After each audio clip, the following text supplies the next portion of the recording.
కూడి వచ్చినటువంటి మీ అందరికీ, అదేవిధంగా మైక్ ద్వారా వాక్యభాగం వింటున్నటువంటి సహోదరి సహోదరులందరికీ మన ప్రభు అయిన యేసుక్రీస్తు నామమున మీ అందరికీ వందనాలు తెలియజేస్తున్నాను. Thank you. ఈ ఆదివారం దినాన మనమందరము నిర్ణయించినటువంటి నిర్ణయాల ప్రకారం క్రైస్తవులు అనే అంశాన్ని మనం గత జనవరి నెల నుండి మనం ధ్యానం చేస్తున్నాం. ఆ క్రమంలో ఈ 12వ ఆదివారంలో క్రైస్తవులు ఉపవాస దినములు పాటించవలెనా అనే అంశాన్ని ధ్యానం చేస్తున్నాను. గత వారం నేను మీ అందరికీ చెప్పాను. అలాగనే ఈ వారం క్రైస్తవులు ఉపవాస దినములను పాటించవచ్చునా ఈ అంశాన్ని గురించి మనం ధ్యానం చేయాలి. దాని కొరకు బైబిల్ గ్రంథంలో లేఖనం ఏమి బోధిస్తుందో, లేఖనాలలో ఏముందో ఈ ఆదివారం దినాన మనం అందరం నేర్చుకోవడానికి ప్రయత్నం చేయాలి. నేను మళ్ళీ చెప్తున్నాను మీ అందరికీ, వారానికి ఒక అంశం చొప్పున నేను ఈ 26 ఆదివారాలు అనగా జూన్ నెల వరకు 6 నెలల కాలం క్రైస్తవుడు అనే అంశాన్ని నేను మీకు బోధిస్తున్నాను. ఒక్కొక్క వారం క్రైస్తవుడికి సంబంధించినటువంటి ఒక అంశంతో మనం ముందుకు వెళ్తున్నాం. ఈ వారం క్రైస్తవుడు ఉపవాస దినములను పాటించవచ్చునా లేదా ఈ అంశాన్ని మనం ధ్యానం చేద్దాం. అలాగనే దేవుని చిత్తమై ఉంటే వచ్చే ఆదివారం రోజు క్రైస్తవులు పాత నిబంధనను పాటించవలెనా లేదా ఈ అంశాన్ని కూడా మనం వచ్చే ఆదివారం రోజు మనం ధ్యానం చేయడానికి ప్రయత్నం. ఎందుకంటే ఈ అంశాలన్నింటినీ మీకోసం ఇలా ఎందుకు తీసుకొచ్చానంటే, క్రైస్తవ సమాజాలలో బైబిల్ గ్రంథంలో ఉన్నటువంటి 66 పుస్తకాలు ఎందుకు ఉన్నాయో తెలియలేకపోవడం, ఇది కేవలం పాపం విశ్వాసులుగా ఉన్నటువంటి మీ తప్పేం లేదు. మీ తప్పు ఎంత మాత్రం లేదు. క్రైస్తవులుగా ఉన్నటువంటి మీరు ఎంత మాత్రం తప్పలేదు. మీరు విశ్వాసంలో ఉన్నారు కనుక మీరు బైబిల్ని ఎక్కువగా చదువుకోవడం కానీ దాన్ని అర్థం చేసుకోవడం కానీ మీకు ఆ జ్ఞానం సరిపోవట్లేదు కనుక నాలాంటి వాళ్ళు ఎవరైనా వచ్చి ఇక్కడ చెప్తే అది మా బోధకుడు చెప్పాడు, మా ప్రీచర్ చెప్పాడు, మా ఏదారు చెప్పాడు కనుక కరెక్టే అని అనుకొని క్రైస్తవ సమాజాలన్నీ ముందుకు వెళ్ళిపోవడం వల్ల లేనిపోని సమస్యలన్నీ. ఇప్పుడు సేవకుడికే బైబిల్ గ్రంథం అర్థం కానప్పుడు ఉన్నటువంటి విశ్వాసులకు ఏ విధంగా తాను బోధించగలడు? ఈ సమస్య ఎదుర్కోవడం వల్ల క్రైస్తవ సమాజం ఏమైందంటే ఇష్టానుసారంగా క్రైస్తవ సమాజంలో ఎన్నెన్నో సమస్యలు, ఏది నిజమో ఏది అబద్ధమో తేల్చుకోలేనంతటి సమస్యలు క్రైస్తవ సమాజం. కాబట్టి ఇప్పుడు మనం మార్చి నెల నుంచి ఈ ఏప్రిల్ 17 వరకు ఈ శ్రమల దినాలని, ఉపవాస దినాలని, లెంట్ డేస్ అని ఈ క్రైస్తవ సమాజాలన్నీ ఈ ఉపవాస దినాలని 40 రోజులు జరిగిస్తున్నారు కనుక వాటిని గురించి మనం తెలుసుకోవాల్సినటువంటి అవసరత బాధ్యత ఏర్పడింది. ఈ ఉపవాస దినాల గురించి నేను మాట్లాడేటప్పుడు మీతో ఎందుకు అందరూ క్రైస్తవులందరూ ఉపవాస దినాలని చేస్తున్నారంటే వాళ్ళ దగ్గర ఉన్నటువంటి ఒకే ఒక సమాధానం ఏంటంటే, యేసు ప్రభు చేశారు కనుక మనం కూడా చెయ్యాలి అని బోధకులు బోధించడం వలన జరిగినటువంటి ఈ సమస్య. యేసు ప్రభు చేశారు కాబట్టి మనం కూడా చేయాలని సంఘాల్లో బోధించడం వల్ల యేసు ప్రభు 40 రోజులు ఉపవాసం ఉన్నారు కనుక మనం కూడా ఉండాల్సిందే అని ఇలా ఈ 40 రోజులు ఉపవాసాన్ని చేసే ముందు నేను మీ అందరికీ ముందు ఒక విషయాన్ని నేను జ్ఞాపకం చేస్తాను. నేను యేసు ప్రభు చేశాడు కనుక మనం చేయాలి, ఇది సమాజాలన్నిటికీ బోధింపబడుతున్నటువంటి బోధ. మంచిదే, యేసు ప్రభు చేశాడు కనుక మనము చేయడం మంచిదే. మరి యేసు ప్రభు ఎప్పుడు చేశారు, ఎందుకు చేశారు ఒకసారి తెలుసుకోవాలి. మనం మత్తయి సువార్త 4వ అధ్యాయాన్ని ఒకసారి చూస్తే మనం మొదటి 2 వచనాలు చూస్తే యేసు ప్రభు ఉపవాసం చేసినటువంటి సంఘటన అది. ఆయన ఎప్పుడు ఉపవాసం చేశారంటే బ్యాప్టిజం పొందగానే యేసు ప్రభు బ్యాప్టిజం పొందగానే 40 రోజులు ఉపవాసం చేశారు.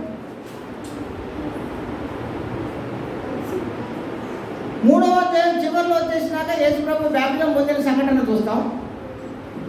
బాప్టిజం పొందగానే ఆయన 40 రోజులు ఉపవాసం చేసినట్లుగా మొదటి 2 వచనాలు చూస్తాం.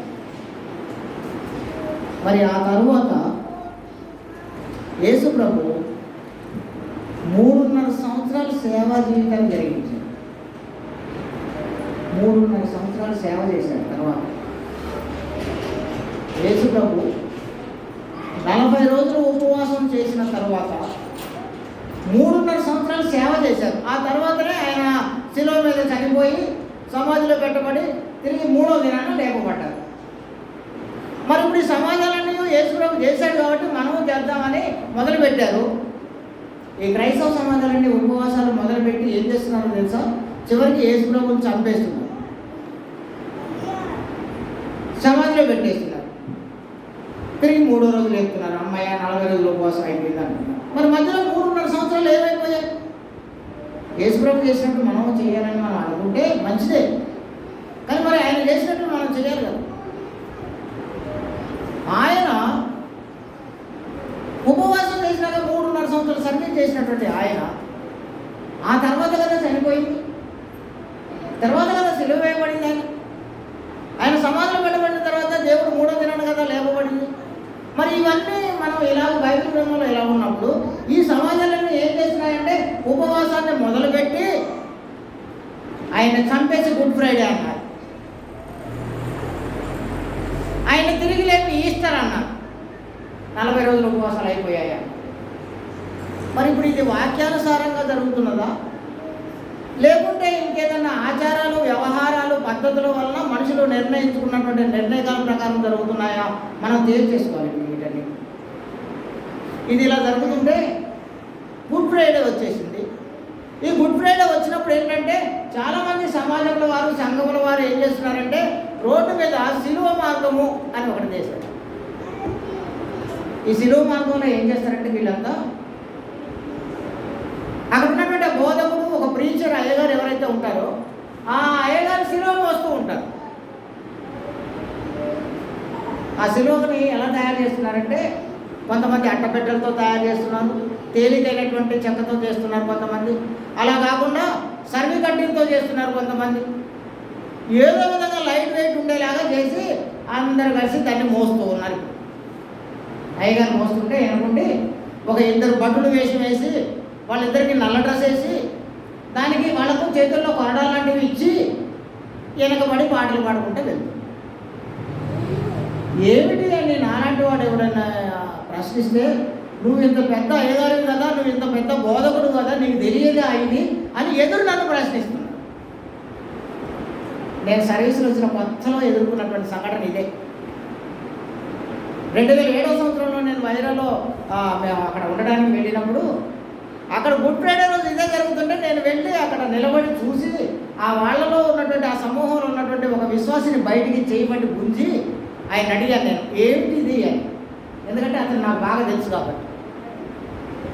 ఆయనకి నేను బోధకుడు, ప్రీచర్ అనే సంగతి ఆయనకు తెలుసు కనుక ఆయన ఏమన్నాడంటే, నువ్వు ఇంత పెద్ద అయ్యగారైనా నీకు తెలియదా ఇది, దీన్ని సిలువ మార్గం అంటారయ్యా, నీకు తెలీదా అన్నాడు. అవునా, ఎందుకు చేస్తున్నారు దీన్ని? యేసుప్రభు చేశాడు కనుక చేస్తున్నాం మేము అన్న. అనగానే మేస్త్రి గారు అనగానే నేనేమడిగానంటే, అవునా అయ్యా మంచిదే, యేసుప్రభు చేస్తున్నప్పుడు మీరు కూడా చేస్తున్నారు మంచిదేగా, ఇప్పుడు ఈ సిలువ మోస్తూ వెళ్ళిన అయ్యగారిని ఇదే సిలువకి వేసి చంపేస్తారా అని అడిగాను. సిలువ మోస్తున్నటువంటి అయ్యగారిని మీరు తీసుకెళ్ళి అదే సిలువకి సిలువ వేసి చంపేస్తారా అని అడిగాను. పెద్ద గొడవ నాతో. మా అయ్యగారిని అంటావా నువ్వు అంటే? దేవుడు రోడ్డు మీద అవమానం పాలైనా వాళ్ళకి ఏం బాధ లేదు, చింత లేదు అసలు. నేను వాళ్ళ ప్రీచర్ని అన్నానని, వాళ్ళ అయ్యగారిని అన్నానని నా మీద పెద్ద గొడవ.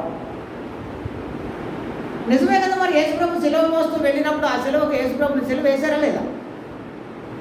చంపేశారా లేదా? మరి ఇప్పుడు ఈ సిలువ మోసే అయ్యగారిని కూడా తీసుకువెళ్ళి సిలువ వేసి చంపేస్తేనే కదా కరెక్ట్ అది. లేకపోతే దాన్ని ఏమంటారు? నటన అంటారు, వేషధారణ అంటారు. అవునా?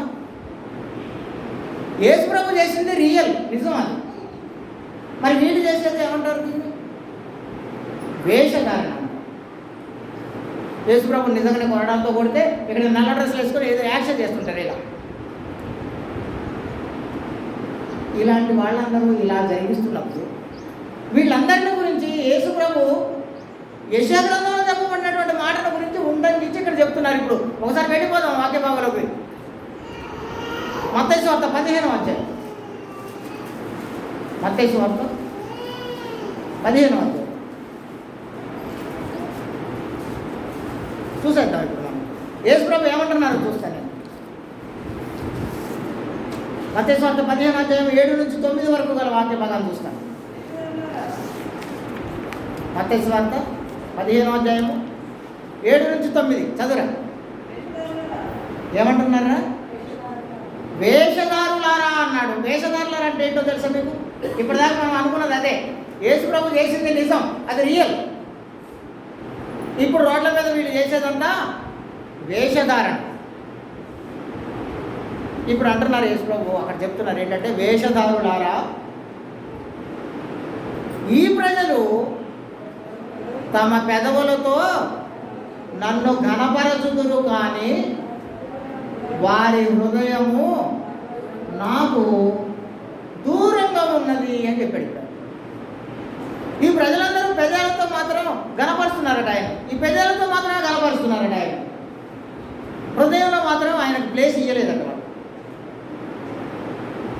తమ హృదయంలో ఇవ్వాల్సినటువంటి స్థానాన్ని ఇవ్వకుండానే, ఆయన చెప్పింది చెప్పినట్టు చేయకుండానే వీళ్ళు ఏం చేస్తున్నారంటే కేవలం పెదాలతోటే దేవుణ్ణి ఆరాధిస్తున్నారు, ఘనపరుస్తున్నారు. కానీ హృదయంలో ఆయనకు ప్లేస్ ఇవ్వలేదు. దాని పక్కన చూడండి, ఇప్పుడు ఏం రాశారు? మనుషులు కల్పించు పద్ధతులు దైవోపదేశములని బోధించుచు వారు నన్ను వ్యర్థముగా ఆరాధిస్తున్నారు. మనుషులు కల్పించు పద్ధతులు దైవోపదేశములని బోధిస్తున్నారు. నేను అందుకే అంటున్నాను, ఈ 40 దినాల ఉపవాసాలు మొదలుపెట్టిన తర్వాత యేసుప్రభుని చంపేసి ఆయనని సమాధిలో పెట్టి 3వ దినాన లేపి ఈస్టర్తో ముగించే ఈ క్రైస్తవ సమాజాలన్నింటినీ నేను ఒకటే అడుగుతున్నాను. నేను ఏంటంటే, ఇవన్నీ మనం చేయాలి, నిజమే, మీరు చెప్పినట్టుగా చేద్దాం. సమాజం అందరికీ నేను ఇదే చెప్తున్నాను, మీరు చెప్పినట్టే చేద్దాం. కానీ అది ఏ పుస్తకంలో ఏ అధ్యాయం నుంచి ఏ అధ్యాయం వరకు మనకి దేవుడు రాయించి ఇచ్చాడో మీరు మాకు చెప్పాలి. బైబిల్ గ్రంథంలో దేవుడు ఈనాడు 40 రోజుల ఉపవాసాన్ని మీరు మొదలుపెట్టి యేసుప్రభు మరణంతో ఆయన సమాధితో తిరిగి 3వ దినాన ఆయన లేపడంతోనే మీరు ముగించండి అని బైబిల్ గ్రంథంలో ఏ అధ్యాయం నుంచి ఎక్కడి దాకా చెప్పారో మీరు మాకు దాన్ని బైబిల్ గ్రంథంలో నుంచి చెప్పగలిగితే అందరం కలిసి చేసేద్దాం. దీంట్లో వివాదం ఏముంది? అందరం కలిసి చేసేద్దాం. ఎందుకు చేయాలంటే బైబిల్ గ్రంథంలో చెప్పింది కాబట్టి చేద్దామని అనేయచ్చు. మనం బైబిల్ గ్రంథంలో ఎక్కడనో ఈ 40 రోజుల ఉపవాసాన్ని మీరు ఇలా మార్చి మధ్యలో మొదలుపెట్టి ఏప్రిల్ మధ్యలో ముగించేయండి అని ఎక్కడ చెప్పలేదు. ఇప్పుడు ఏమన్నారంటే, దీన్ని మనుషులు కల్పించు పద్ధతులు దేవుడే చెప్పాడు, మనం అందరం దేవుని ఆజ్ఞ చొప్పున చెయ్యాలని బోధిస్తున్నాడట అయ్యగారు అందరూ. అదే నేను అందుకే చెప్పాను. నేను ఎందుకంటే మాకే తెలియనప్పుడు మీకేం బోధిస్తాం? మేము ఏం చేస్తామంటే అందరినీ వేషధారణ ఏం చేసి ఏదో విధంగా కింద పడించి మీద పడించి లెంట్ డేస్ అని అవన్నీ ఇవన్నీ పెట్టి మీ అందరినీ మనుషులు కల్పించే పద్ధతులన్నీ మీకు బోధిస్తున్నాం. ఏమని బోధిస్తున్నాం? దేవుడే చెప్పాడు చేయాల్సిందే, దేవుడే బోధించారు చేయాల్సిందే అని మనుషులు కల్పించే పద్ధతులన్నీ ఇవి దేవుడే బోధించారు, దేవుడే చెప్పారు, మనం చేయాల్సిందే అని ఈ మనుషులు ఆయనను ఆరాధిస్తున్నారట. ఎలాగంటే ఎలా ఎలా ఎలా ఆరాధిస్తున్నాడు ఒకసారి చూడు. ఈ మనుషులు కింద లాస్ట్లోకి వచ్చేసినాం కదా, లాస్ట్లో బోధించుతూ వారు నన్ను వ్యర్థంగా ఆరాధిస్తున్నారు. ఎలా వ్యర్థంగా అంటే ఏంటి? నేను తమ్ముడికి ట్రాన్స్ఫర్ చేస్తాను. నేను వ్యర్థంగా అంటే ఏంటి ఇంగ్లీష్లో చెప్తాను, నేను కొంచెం స్టైల్గా ఉంటుంది కాబట్టి. వ్యర్థంగా అంటే వేస్ట్ అని అర్థం, అంతేనా?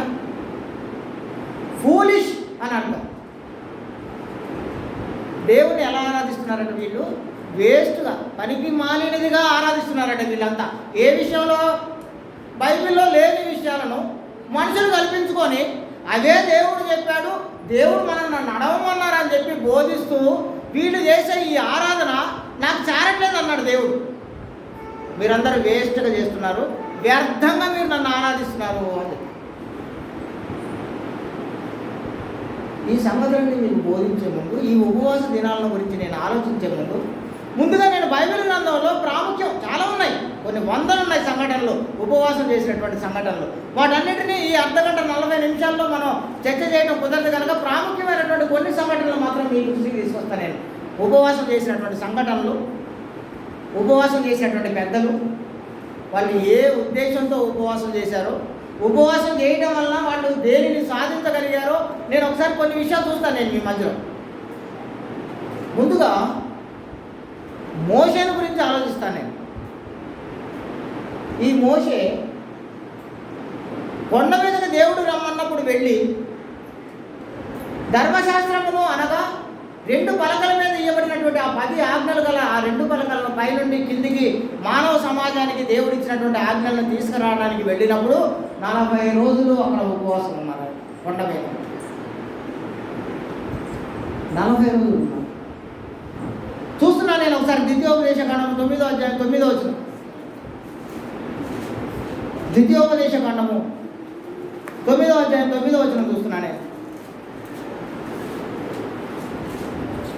మోషే గారు ఉపవాసం ఉన్నటువంటి సంఘటన చూస్తున్నాను నేను. ఆయన ఎందుకు ఉపవాసం ఉన్నాడో, ఎన్ని రోజులు ఉన్నాడో, ఏ విషయం నిమిత్తం ఆయన ఉపవాసం ఉన్నాడో చూస్తున్నాను నేను. ఆ రాతి పలకలు అనగా యెహోవా మీతో చేసిన నిబంధన సంబంధమైన పలకలను తీసుకున్నటకు నేను కొండ ఎక్కినప్పుడు అన్నపానములు మాని ఆ కొండ మీద 40 పగళ్ళు 40 రాత్రులు అక్కడ ఉన్నాడట. ఉపవాసం చేశాడట, అన్నపానాలు మాని ఉపవాసం చేశాడట. 40 పగళ్ళు 40 రాత్రులు. ఎందుకు చేశాడో తెలుసా మీకు? ధర్మశాస్త్రాన్ని భూమి మీదకి తీసినట్ట. దేవుని మనసులో ఉన్నటువంటి ఆ 10 ఆజ్ఞలను రాతి పలకల మీద అది లిఖించి అది మనుషులకు అందించడం కోసం దేవుడు మోషేను పైకి రమ్మంటే పైకి వెళ్ళి ఆ గొప్ప ఆ సంకల్పాన్ని భూమి మీద ఉన్నటువంటి మనుషులకు అందించడానికి ఆయన 40 రోజులు ఉపవాసం ఉండి తన శరీరాన్ని నలగగొట్టుకొని తాను దానికి కావలసినట్టుగా తనని తాను రూపుదిద్దుకోవడం కోసం తన మనసుని స్థిరపరచుకొని ఆ ఎలిజిబిలిటీ, ఆ అర్హత సాధించడం కోసం ఆయన 40 రోజులు ఉపవాసం ఉన్నట్లుగా చూస్తాం. ధర్మశాస్త్రాన్ని అనగా రాతి పలకలను భూమి మీదకు తీసుకురావడానికి మోషే 40 రోజులు ఉపవాసం, 40 రాత్రి 40 పగళ్ళు కొండెక్కి చేశాడు ఆ పని. రెండోసారి కూడా చేశాడు ఆయన. ఈ రెండోసారి ఎందుకు చేశాడంటే ఉపవాసం ఇశ్రాయేలీయులందరూ దేవునికి వ్యతిరేకంగా జీవిస్తున్నారు, దేవుని ఎడల తప్పులు చేస్తున్నారు. వాళ్ళందరి మీద దేవునికి కోపం వచ్చేసింది. ఆ కోపాన్ని మోషే కనిపెట్టి తన ప్రజలైనటువంటి ఇశ్రాయేలీయులందరి మీద దేవుని కోపం రగలకుండా ఉండడం కోసం మోషే రెండోసారి మళ్ళీ కొండ ఎక్కి కొండ మీద మళ్ళీ 40 రోజులు ఉపవాసం చేశాడు. కిందనే ఉన్నటువంటి 18వ వచనం చూస్తాను నేను. అదే 9వ అధ్యాయంలో 9వ అధ్యాయంలో 18వ వచనం.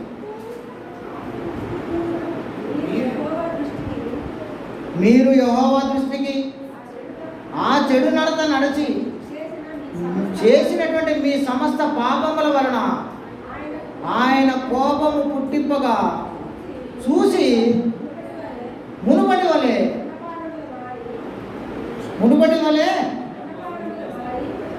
అన్నపానములు మాని 40 పగళ్ళు 40 రాత్రులు నేను యెహోవా సన్నిధిన సాగిలపడి ఆయనకు ప్రార్థన చేసినాను. ఇందాక ఏం సాధించడానికి చేశాడంటే ఆయన రాజు పలకలను తీసేయడానికి కావాల్సిన అర్హత సాధించడం కోసం ఆయన ఉపవాసం ఉండి ఆ పనిని నెరవేర్చారు. ఇప్పుడు మళ్ళీ ఉపవాసం ఉన్నాడు ఆయన. ఎందుకున్నాడు ఇప్పుడు మళ్ళీ? తన ప్రజలైనటువంటి ఇశ్రాయేలీయులందరూ దేవుని కోపానికి గురి కాకుండా ఉండడం కోసం రెండోసారి ఉన్నాడు ఆయన. 40 రోజులు ఉపవాసం ఉన్నారు. ఇప్పుడు నేను ఇంకొక ఆయన గురించి చూస్తాను, దావీదు గురించి చూస్తాను. ఇప్పుడు మోసే చేసిన 2 సంఘటనలు చూసాము కాబట్టి ఈసారి దావీదు చేసినటువంటి ఉపవాసం గురించి చూస్తాను. దావీదు బెత్షెబాకు కలిగినటువంటి ఆ బిడ్డ పెద్ద రోగం కలిగి ఉంటే దేవుడు ఆ బిడ్డని భయంకరమైనటువంటి జబ్బుతో మొత్తినప్పుడు, ఆ బిడ్డ జబ్బు పడి ఉన్నప్పుడు దావీదు ఏం చేశాడంటే ఆ బిడ్డ ప్రాణాన్ని కాపాడుకోవాలని 7 రోజులు ఉపవాసం ఉన్నాడు. 7 రోజులు ఉపవాసం చేశాడు. ఈ 7 రోజులు ఉపవాసం చేసినా అది దేవుని సంకల్పంలో లేదు కనుక, దేవుడే కావాలని దాన్ని తీసేయడానికి ఆ జబ్బు పెట్టాడు కనుక ఈయన వారం రోజులు ఉపవాసం ఉండినా కూడా అది దేవుని దృష్టికి చేరలేదు, దేవుడు యాక్సెప్ట్ చేయలేదు దాన్ని. బిడ్డ చనిపోయింది. బిడ్డ చనిపోగానే ఆ శవం అక్కడ ఉండగానే ఈయన లేచి స్నానం చేసి దేవుని మందిరంలోకి వెళ్ళిపోయి అక్కడ ఆయన ప్రార్థన చేసి వచ్చి దేవుడి మీద కూర్చొని రండి భోజనం పెట్టండి నాకు అన్నాడు. శవం ఇక్కడే ఉంది. ఇంకా అప్పుడు వాళ్ళందరూ టెన్షన్ అయిపోయి ఇదేంటి బిడ్డ అనారోగ్యంతో ఉన్నప్పుడు, జబ్బుతో ఉన్నప్పుడు 7 రోజుల పాటు అన్నం తినలేదు, నీళ్లు తాగలేదు, ఆయన ఏడుస్తూ దేవుని ప్రార్థన చేసినటువంటి ఆయన బిడ్డ చచ్చిపోయినా వచ్చి స్నానం చేసి అన్నం పెట్టమంటాడేంటి అని వాళ్ళందరూ ఆశ్చర్యానికి లోనై వాళ్ళందరూ ఏమనుకుంటున్నారంటే ఈయనకు కొంచెం మెంటల్లీ బ్యాలెన్స్ తప్పిపోయాడు అనుకొని ఆయన అడిగారు, ఏంటయ్యా ఇది, నీ బిడ్డ జబ్బుతో ఉన్నప్పుడేమో ఇంతగా ఉపవాసం చేసావు నువ్వు, ఇప్పుడు బిడ్డ చనిపోగానే అన్నం పెట్టమని అడుగుతున్నావు, ఏంటిది అని అడిగితే ఆయన చెప్పినటువంటి సమాధానం మనందరం తెలుసుకోవాలి. సమూయేలు 2వ గ్రంథం 12వ అధ్యాయం 22వ వచనం. సమూయేలు 2వ గ్రంథం 12వ అధ్యాయం 22వ వచనం. 22. అతడు బిడ్డ ప్రాణంతో ఉన్నప్పుడు దేవుడు నా యందు కనికరపడి వారి బ్రతికించునేమోనని అనుకొని నేను ఉపవాసం ఉండి ఏడ్చుతూ ఉంటేనే ఇప్పుడు బిడ్డ చనిపోయాడు కనుక నేను ఎందుకు ఇంకో ఉపవాసం ఉండాలి, అందుకే అన్నం పెట్టండి అన్న. బిడ్డ ఉంటే రోగంతో ఉంటే ఆమెను బ్రతికిస్తారేమో దేవుడు అని ఉపవాసం ఉంటే దేవుడి కోసం ప్రార్థన చేసినాడట. అంటే బిడ్డను కాపాడుకోవడం కోసం ఉపవాసం ఉన్నాడు దావీదు. ఇందాక మోషే ధర్మశాస్త్రం అనగా రాతి పలకలు తీసుకురావడానికి ఉపవాసం ఉన్నాడు. తన ప్రజలైనటువంటి ఇశ్రాయేలీయులందరూ దేవుని ఎడల కోపానికి గురి అయినప్పుడు వాళ్ళందరూ దేవుని నాశనాన్ని, దేవుడు వాళ్ళని నాశనం చేయకుండా ఉండడం కోసం వాళ్ళ కోసం ఈయన 40 రోజులు ఉపవాసం ఉండి ప్రార్థన చేశాడు. ఇప్పుడు నేను మన దర్యావేషు రాజు అని ఒక రాజుల గురించి చూస్తాను. నేను మనకు తెలిసింది, నేను చాలాసార్లు చెప్పాను. నేను దానియేలుని సింహముల గుహలో వేశాడు, రాజు చేయించాడు. ఎందుకంటే ఆయన ఒక శాసనం చేయించాడు ముందే. ఆ శాసనం ప్రకారం ఆయన చెయ్యలేదు కనుక ఇప్పుడు దానియేలు గారిని తీసుకెళ్ళి సింహం గుహలో వేశాడు. అది రాజుకి ఇష్టం లేదు, అయినా సరే శాసనం కాబట్టి వేశాడు. వేసిన తర్వాత ఆయన ఇంటికి వెళ్ళి రాజుగారి మందిరంలో రోజు జరిగే ఆ డ్యాన్స్ కానీ ఆ విందులు వినోదాలు కానీ అన్నిటినీ ఆప్యాయించి ఆయన కూడా ఏమాత్రం ఆహారం తీసుకోకుండా ఉపవాసం ఉండి దానియేలు కొరకు చింతిస్తున్నటువంటి సమయం. ఉపవాసం అయిపోయింది. తెల్లవారి లేచి ఉరుకులు పరుగులుగా సింహపు గుహ దగ్గరికి పోతున్నాడు. ఏమన్నాడో తెలుసా? జీవము గల దేవుని సేవకుడు అయినటువంటి దానియేలు, నీవు నమ్మినా నీవు సేవించుతున్న నీ దేవుడు నిన్ను రక్షించనా అని అడిగాడు. ఒక రాజుకున్నటువంటి విశ్వాసం చూస్తుంది. ఇంటికాడ ఉపవాసం ఉన్నాడు ఆయన, రాత్రంతా ఉపవాసం ఉన్నాడు. ఉండి పొద్దున్నే వచ్చి ఏమని అంటున్నాడో తెలుసా? లోపల సింహాల గుహలో ఒక వ్యక్తిని వేసిన తర్వాత తెల్లవారిన తర్వాత వచ్చి ఏమంటున్నాడో తెలుసా? పిలుస్తున్నాడు. ఇప్పుడు నేను మన మధ్యలో ఒక డాక్టర్ గారు ఉన్నారు, బయట నా బండి చూసి నేను ఇంట్లో ఉన్నాను అనుకొని వచ్చి తలుపు దగ్గరికి వచ్చి అయ్యగారు అయ్యగారు అని పిలిచాడు. పలుకుతానా పలక? ఉన్నాను కదా పలుకుతానా పలక? ఒకవేళ నేను బండి లేదు, నేను లేను, ఇంట్లో తాళం వేసింది, ఇంట్లో తలుపు దగ్గరికి వచ్చి అయ్యగారు అయ్యగారు అని పిలుస్తాడు అన్నాడు. ఎందుకని? తాళం వేసిందే, నేను లేననేది తెలుసు ఆయనకు. బండి బయట లేదు కాబట్టి నేను లేనని తెలుసు ఆయన. ఇప్పుడు సింహాల గుహలో దానియేలు వేసిన తర్వాత వాడు ఉంటాడా ఉండడా? ఒక మనిషిని సింహాల గుహలో వేసేస్తే రాత్రి అంతా గడిచిపోయిన తర్వాత తెల్లారికి ఇంకా ఈ బతక నుంచి అట్నే చూస్తాయని రాజు అనుకుంటాడా? కానీ అనుకున్నాడు. ఆయన ఏమనుకున్నాడంటే, నేను ఉపవాసం ఉన్నాను, ఆయన కోసం ఏడ్చాను, ప్రలాపించాను, ఆయన సేవించే దేవుడు అత్యంత బలశాలి, శక్తిమంతుడు కనుక ఖచ్చితంగా అతన్ని వాళ్ళ దేవుడు కాపాడతాడని నమ్మాడు. నమ్మిపోయి ఏమంటున్నాడో తెలుసా? దూరం నుండే జీవము గల దేవుని సేవకుడు అయినటువంటి దానియేలు, నీ దేవుడు, నీ జీవము గల నీ దేవుడు నిన్ను రక్షించాడా అని అడగానే లోపల నుంచి సౌండ్ వచ్చేసింది. ఇప్పుడు అవును చిత్తం రాజా, నా దేవుడు నన్ను. దానికి ముందు ఆయన చేసిన ఆ రాజు చేసినటువంటి కార్యం చూస్తున్నాను. దానియేలు గ్రంథం 6వ అధ్యాయం 18వ వచనం చూస్తున్నాను నేను. ఒక రాత్రంతా ఆయన ఉపవాసం ఉండి ప్రార్థన చేసినటువంటి సంఘటన చూస్తున్నాను నేను. అంతటా రాజు తన నగరులకు వెళ్ళి ఆ రాత్రి అంతా ఉపవాసం ఉండి నాట్య వాయిద్యములను జరగనీయలేదు, అతనికి నిద్ర పట్టకపోయాను. ఉపవాసం ఉన్నాడు ఆయన. ఏం ముట్టుకోలేదట, ఏం తినలేదు, తాగలేదు. డ్యాన్సులు కూడా అక్కడ అన్నింటినీ రద్దు చేసేసారు. నైట్ జరిగే కార్యక్రమాలన్నింటినీ ఆఫ్ చేయించారు. ఇప్పుడు ఆ రాజు ఎందుకు ఉపవాసం ఉన్నాడంటే, దేవుని సేవకుడైనటువంటి దానియేలుని దేవుడు కాపాడాలని అడగడం కొరకు ఈయన ఉపవాసం ఉన్నాడు. ఇప్పుడు యేసుప్రభు చేసినటువంటి ఉపవాసంలోకి వెళ్ళిపోతాను నేను. యేసుప్రభు ఎందుకు ఉపవాసం చేశారంటే, ఎందుకు చేశారు? 3.5 సంవత్సరాలు సేవ చేయాలి కనుక 3.5 సంవత్సరాలు తన శరీరాన్ని నలగగొట్టి ఆయన సేవ